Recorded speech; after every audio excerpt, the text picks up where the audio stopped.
वळूयात पुढच्या बातमीकडे. विरारमधल्या एका इमारतीत स्लॅबचं प्लास्टर डोक्यावर पडून एका महिलेचा दुर्दैवी मृत्यू झाला. विरारच्या गोपचरपाडा परिसरातील पूजा अपार्टमेंटमध्ये ही दुर्घटना घडली.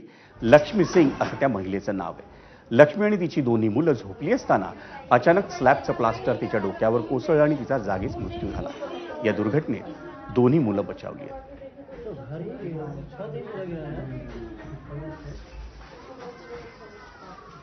आमची कारवाई चालू आहे. आज पण आमचं नोटीस वाटप चालू आहे.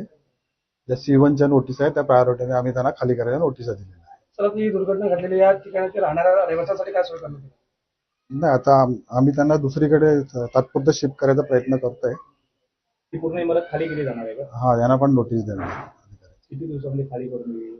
आता आजच देणार नोटीस. आता ते लोकांनी गांभीर्य ओळखलं पाहिजे का आपण जे धोकादायक याच्यामध्ये राहतोय. खानोजीचं बांधकाम खूप मोठ्या प्रमाणात चाललेलं आहे, त्यामुळे या दुर्घटना वाढलेल्या आहे. कसं बघता येईल? त्याच्यावर आमची नियमित कारवाई चालूच आहे. नोटिसा देणं, गुन्हे दाखल करणं, कारवाई निष्कासन करणं.